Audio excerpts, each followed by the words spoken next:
What is up, everyone? It is that time again. It is time to get those DFS lineups locked for your Week 5 slates on DraftKings and FanDuel. I'm Nate Polvogt here with my co-host, the one and only moneymaker, Mr. Mike Reedy, and we have plays for you for Week 5 of this slate. Mike, how are you doing this fine Friday afternoon? Good, man. Doing really good. Looking forward to this week's slate. Last week we did a great job, by the way. Last week, a lot of high scorers, and I think this week we're gonna see similar stuff, even with the bye week. Lots of low price guys, man, that you can plug in. I'm happy about that.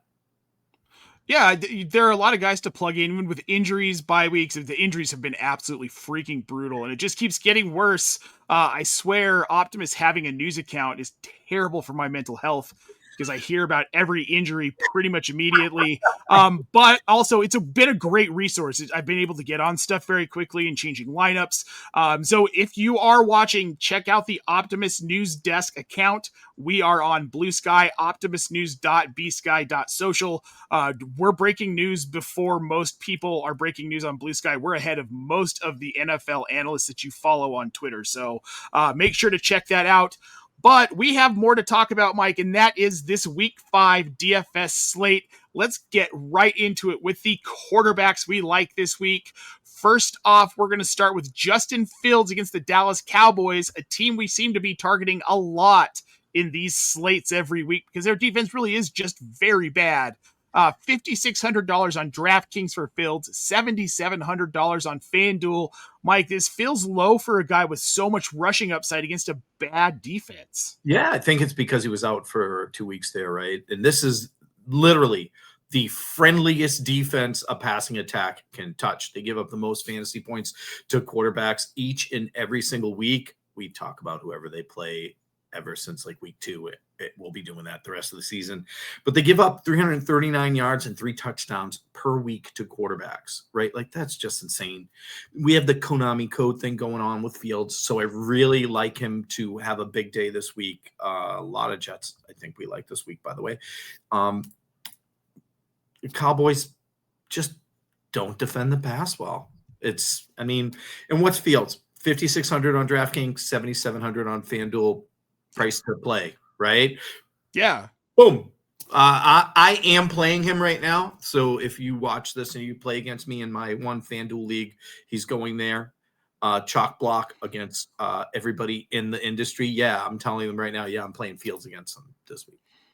Yeah, I'll be playing a ton of Fields. Well, this matchup is great. He was 20-27 last week for 226 yards and a touchdown.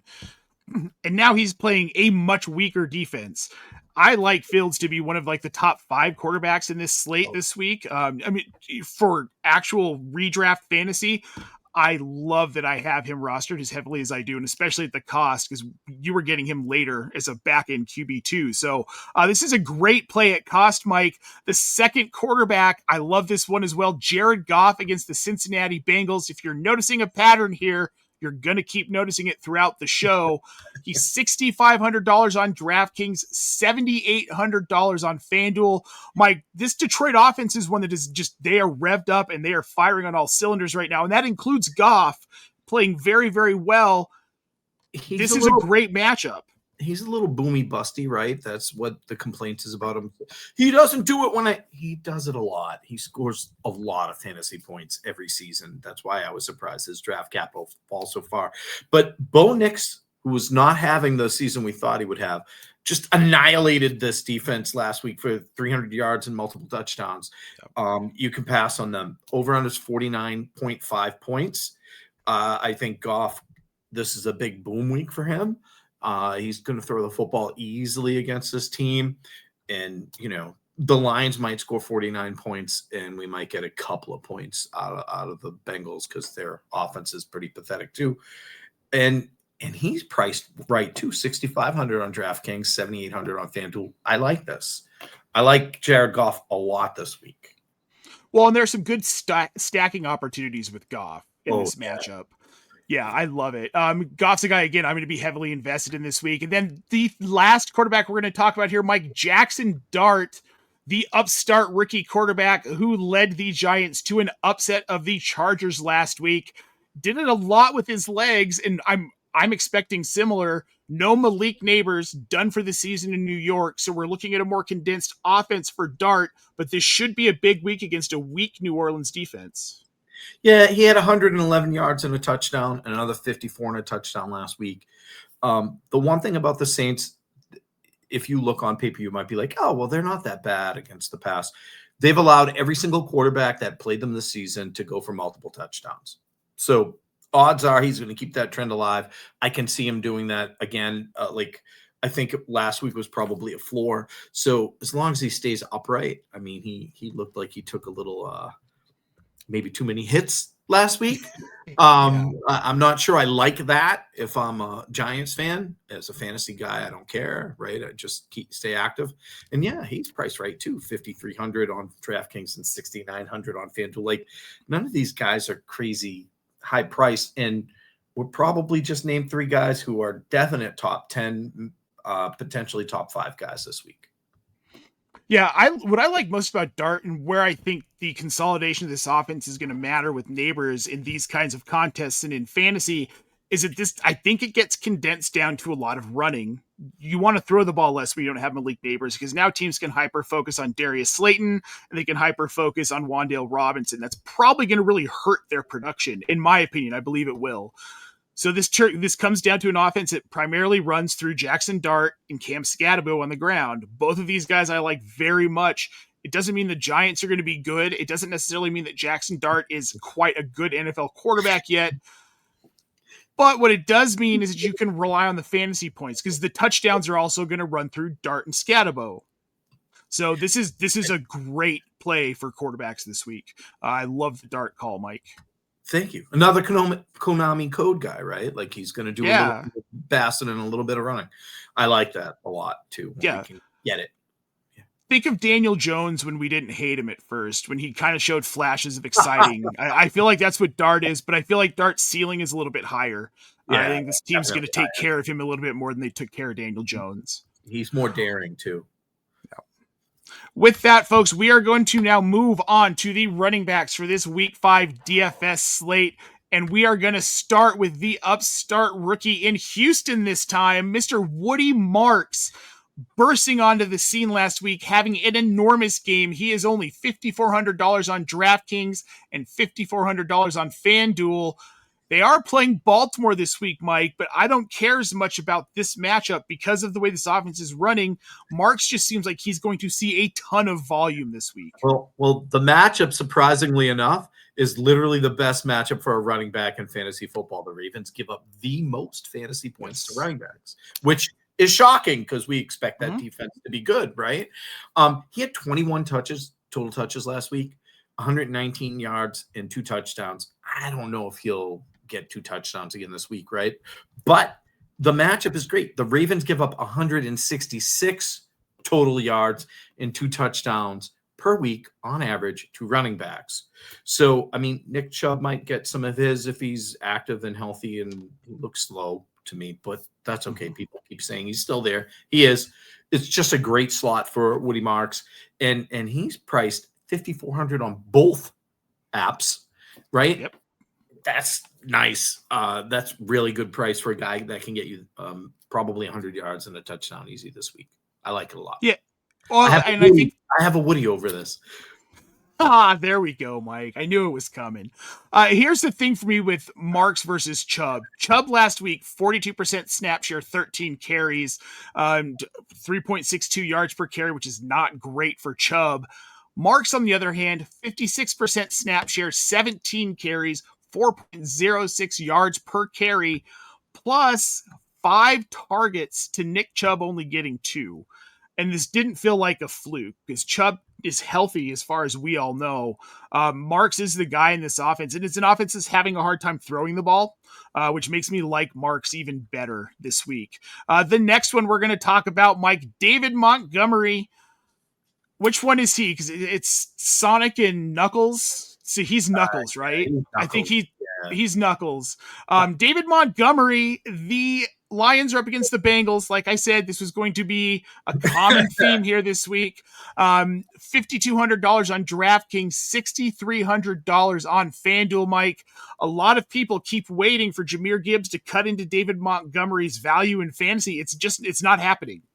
Well, and because Monty wasn't so great last week, that people will shy away probably this week because, most people are chasing the points.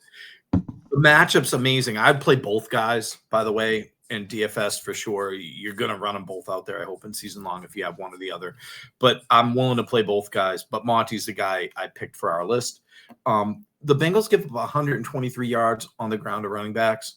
So I really like when I see stuff like that from Monty, right? Like this is the kind of game where he's going to get a lot of yards on the ground, like he did a couple of weeks ago when both of them went off. So I think we can see that again against a really lousy opponent. I wasn't kidding when I said the Lions could score 49 points this week. They could easily get up 3 touchdowns and never throw the ball again. Yep. They're both playable. I think they're both playable every week. Monty was down last week. That was game script. This is a script where I believe we're going to see a lot of work out of him, especially because, like you said, if they're up early and this turns into a run-heavy script in the second half, we're going to see less Gibbs. You want to kind of save his legs for when you need them. You let Monty run it out with another one of those change of pace backs. I believe like Craig Reynolds or one of them, which is fine, but I don't think Monty comes out of this game even if they're ahead. So I love this play. You'll probably get a lot of points out of him this week against Cincinnati. Michael Carter, the last one on this list, name I haven't heard in any sort of fantasy relevance in a while. Up against the Tennessee Titans, 4,000 on DraftKings, 4,000 on FanDuel for Carter. Stepping in because we are sans James Conner, done for the season, and Trey Benson hit IR this week. Not a position anyone wanted to be in, but for DFS, this could be a really sneaky good play. I like him and Amari DiMercato as well, by the way. Both of those guys this week, they're probably going to split time there. He's a self-proclaimed starter, right? He said when they moved him up from the practice squad, I'm going to be starting. Okay, he's the guy I think we prefer to see get the carries on the ground, and DiMercato more catching the ball out of the backfield anyways. The Titans have given up the 4th most fantasy points to opposing teams' running backs, and each of the past 2 games, they've given up multiple touchdowns to running backs. So both guys playable again. I think we're going to see Michael Carter get a lot of run carrying the ball and probably punch one in just because, it's the Titans. And you don't pass on them because you don't need to. You get up and you just run the ball and nothing happens with them. Their offense is brutal. Oh, it's absolutely brutal. Cam Ward looks lost still, yeah. Which I think he'll recover from. But we're not here to talk about Cam Ward. I do like Michael Carter. I think people forget that he had 147 carries his rookie season in New York. He averaged 4.35 yards per carry. This guy has been a 3-down back in the NFL before. I'd like him over DiMercato for that reason. I think that he's just simply more reliable, and Jonathan Gannon probably understands that. I would assume he's smart enough to figure that one out. So I like this play a lot, and he's a value. 4,000 on both platforms. That is a steal, Mike. Yeah. All right, folks, we're going to move on to the wide receivers for this week 5 DFS slate here. The first one on the list, Mike, again, common theme, Garrett Wilson of the New York Jets up against the Dallas Cowboys, $6,100 on DraftKings, $7,800 on FanDuel. This is just very simply a smash play for me. Stack that baby up, right? Like, even if you wanted to use a double stack, you could throw Breece Hall in there too, by the way. Great matchup for running backs against Cowboys. Bonus play. Garrett Wilson is having a really good fantasy year, by the way, and people thought he wouldn't because for whatever reason, I don't know. But the Cowboys give up 206 yards and 2 touchdowns per game to wide receivers. You can throw on them. They're just defenseless. So I really like the stack this week with Fields to Wilson, and the price isn't bad. What would you say, 6,100 on DraftKings, 7,800 on FanDuel? It's not bad. I'm running that stack out there. I'm going to be picking on the Cowboys all season long for the rest of the year. So that's the way I'm headed. We promised to do it, and we're here doing it. I like Garrett Wilson a lot. I didn't think I was going to like him as much as I have this season. 3 massive 20 plus point PPR performances. Say that 5 times fast. He He's had wide receiver. 9 in the fourth game. I think he had 9 fantasy points. His low game wasn't very. Yeah, wasn't he had horrible, but he still had 8 targets. That's the thing. Yeah. Is it regardless of how the outcome goes, we know he's going to see volume. That was week 2. It was a much tougher matchup. It was against Buffalo. Those games are going to happen. But against Dallas, nah. He's going to get 13, 14 targets like he did week 3 against Tampa Bay. That's what we're going to see out of Garrett Wilson. The Cowboys look like they're rolling me out there in their secondary. That's how bad it is. That's what it looks like. Who knew the Micah Parsons impact? That's just, it blows my mind that hurt their deep. One player, but it also changed Green Bay's defense. I suppose we shouldn't be too terribly surprised. Nope. The next player up, Michael Pittman, the Indianapolis Colts against the Las Vegas Raiders this week. $5,100 on DraftKings, $5,900 on FanDuel. Now, there is an asterisk to this one. He was limited in practice today with a hamstring injury, so you got to pay attention to what's going on with that. But if he plays, I love this call. The Las Vegas defense is weak. Alec Pierce is out this week, so that's more volume to go around, I suppose. Those targets probably go to Tyler Warren and Josh Downs, but regardless, there is a chance that Pittman could see a little bit of an uptick, and I've liked him anyway. Well, the Raiders, they're not good, right? Nope. They give the 3rd most fantasy points to opposing teams' wide receivers, and yes, I do like matchups like that. But Pittman has 29 targets this year, 21 receptions, 234 yards, and 3 touchdowns. He's the top guy for the Colts. So if they roll him out there, play him. The hammy came up last night, by the way, after I was already done laying out the lists and stuff. But it's there. I wouldn't be afraid to pivot to another Colts wide receiver, though, if he doesn't go with Pierce out. Yep. Those other guys are going to see targets. So he's priced low, though, too, Pittman. It's amazing how low he is. That's 5,100 on DraftKings. I mean, that's pretty low for a wide receiver that could be I'm not going to say top 10, but top 20 this week.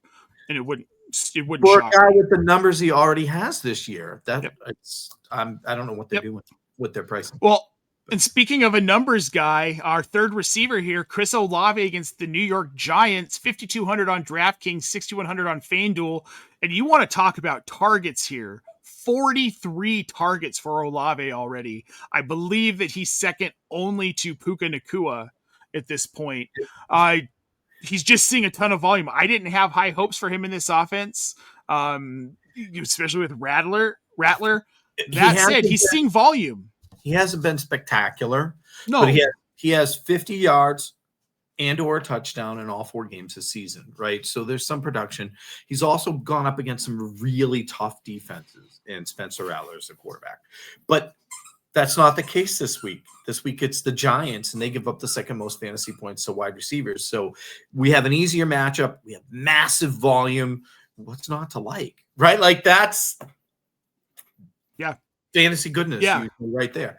And let's face it, he's good. Chris Olave is a good player. Mm-hmm. I mean, the team's having a kind of tough year, but this is a really smash matchup for him, and it's probably going to be one of those plays that no one else is doing. So, I know maybe like 2 people who love Chris Olave. I mean, he's wide receiver 25 on the season right now. So, like you said, he hasn't had spectacular performances all across the board, but I mean, especially against Seattle, 10 catches for 57. That was 15 points.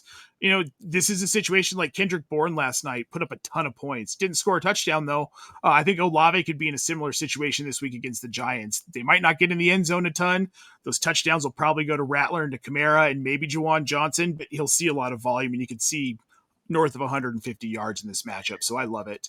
Mike, let's move on to tight ends for this week 5 slate. This first one's interesting because I've seen mixed conversations about this tight end. It's Tommy Tremble over in Carolina. They're up against Miami this weekend. $2,900 on DraftKings, $4,600 on FanDuel. The ultimate pay down at tight end. But also, I don't hate it. I think this is a good call. So there's good reasons for it, right? Before Tremble took over, Sanders had that huge game, And then they played a defense that was tough against tight ends, and Sanders got hurt. And Tremble played pretty well in that game, by the way. But it was a tough matchup. And this offense is targeting the tight end because Bryce Young is short and can't see anywhere, so he's throwing short passes, right? It's just what it is. They've played tough defenses, by the way, up until now.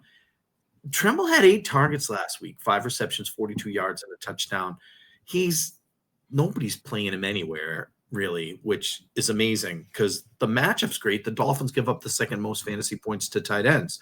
So you have a guy getting targets in offense that likes to throw the ball on short passes. I'm playing Tremble in a lot of places. I just like it, and he's priced so low. Like, you can stack Amon-Ra St. Brown out there with Goff if you want, not feel guilty when you do 2,900 on DraftKings and 4,600 on FanDuel. It's beautiful. Well, and I like this even more knowing that Chuba Hubbard will not be playing this weekend. There's going to be less volume in the running game. You're not going to give Rico Dowdle a full slate of work, right? And like behind Rico Dowdle, it gets even less exciting. Trevor Etienne, DJ Dallas, who was called up earlier in the week. So this translates to be a little bit pass heavier, and 8 targets last week. This could be another 8 target game for Tremble. So I really like this call, Mike. We're going to move on to the next one. Someone I did not think we'd be mentioning in the year 2025. Especially after that putrid music video to try and make up and talk about how sad he was about screwing up with Kelsey Plum. Of course, we're talking about Mr. Darren Waller, who is now a Miami Dolphin. Other side of this matchup here at Carolina, $3,500 on DraftKings, $5,200 on FanDuel. I like this is a really just speculative play because I don't think a lot of people are going to be targeting him, but he had 3 targets, 3 catches, 2 touchdowns last week. I would love to see more volume, but why I put him here is because Jonnu Smith had such success last year in the same role, low volume, all like 5-yard passes into the end zone. And I think we could see that again. And he made a spectacular catch, by the way. His first touchdown was just an amazing catch. He's a big target. He's proven he can catch the ball. I don't like the low volume. So, but if you're playing tournament, especially, or even cash, this is a guy who could catch a touchdown with ease this week. And for the price, which is pretty low, that's not bad. No, and especially to this week and probably moving forward rest of season, no Tyreek Hill. Probably ever. I think he's out of the league at this point. He's probably done. He's probably done. Yeah. So at least for the rest of this season, I think Waller becomes a more important piece because Tyreek Hill did so much in the red zone for this team, and they're already not scoring. They need someone to do something. They're not very good either. They're not very good either. I just wrote about how low I am on Jalen Waddle this week compared to consensus. I'm 14 spots lower. I'm out. I have no interest. I have him at wide receiver 27, which that's still a mid wide receiver 3, but I even have concerns having him there. You have to, because there's going to be some volume there, but I still don't see him exceeding more than 5 or 6 targets a game with Tyreek out. I saw people getting all excited about Malik Washington. He's going to be the Tyreek Hill role. No. Malik Washington is not Tyreek Hill. Look for Devin Achane to pick up a lot more touches. Look for Ollie Gordon to get more involved. Waller. That's the way they're going to head because they don't have a choice. Well, and the thing with Waddle for me is that his value was that Tyreek Hill opened up the field for him. Now defenses can focus on Waddle. If they can't open up the field for Waddle, he's not the same player. This isn't a team that's going to be able to stretch the field without Tyreek. We've seen it in the past. So it's funny you say that. Football and basketball are similar in that way, where you remove a star and people are like, oh, the second best player is going to be amazing now. No, now he's going to get worse because they can concentrate on him. Yep. So it's just not the same. Yep. Buyer beware of Jalen Waddle. But Darren Waller, I think he's going to see more volume. I mean, when we say more volume, is up from 4 targets to maybe 6 to 7. But that's enough if he's getting red zone work. The next guy I put in there just for you, by the way, he's one of our favorites. Cade Otton. When appropriate, he's one. Oh, it's appropriate now. It's appropriate. Cade Otton And it is appropriate this week against Seattle. $3,300 on DraftKings, $4,800 on FanDuel. Our boy, Baker's boy. But this is a week to fire him up for sure. Yes, it is. You got Mike Evans is out, right? Bucky Irving is out. Rashad White will be okay, and he catches a lot of passes. Ibuka, is he dinged up too? Is that what I saw? I think he's dinged up too, right? He's practicing. Chris Godwin didn't look 100% last week, so it's a good week to fire up Cade Otton. Why? Because he's the safety blanket when everybody else is not playing well. He ends up with like 10 targets. So this is one of those. Yeah, Godwin had 10 targets, but he only had the 3 catches, and I think that they're going to they need to slow his volume a little bit, and I would assume that Todd Bowles saw that, and it's like, yeah, maybe we're going to take this back a little bit, and that benefits Otton, but also no Bucky Irving. That affects this running game. This becomes a more pass-heavy offense. They were able to lean into the run a little bit more with Bucky, but that's going to shift back now. I don't expect a huge uptick in Rashad White's volume. We're going to see a little. I think he gets targeted more in the passing game, though. That's been his specialty. Yeah. And I need him to do that in King's Classic. Come on. I have him in multiple lineups myself, and I need him to do that. And I had some bad lineups where I have him and Rico Dowdle going. So that tells you how bad the team is. Well, I've got Fitz and Kings this week, and I don't want to lose. Well, that's good. No, kick his ass. Yeah. I love you, Fitz, but I do want to kick your ass. We're going to move over to defenses, Mike. This one will be quick here, and you're going to notice another trend. We've got the Lions defense against the Cincinnati Bengals, $3,600 on DraftKings, $4,400 on FanDuel. This was priced high. Not that the Lions are a bad defense, and the Bengals are just pathetic. They give up the last 2 weeks. They've given up 40 fantasy points, 31 week and 10 the other. So that's how they claim the top spot of giving up the most fantasy points to defenses. They've been really bad since Burrow's been out. Just Browning looks like crap. So yeah, you can tee these guys up. But yeah, I thought they'd be cheaper.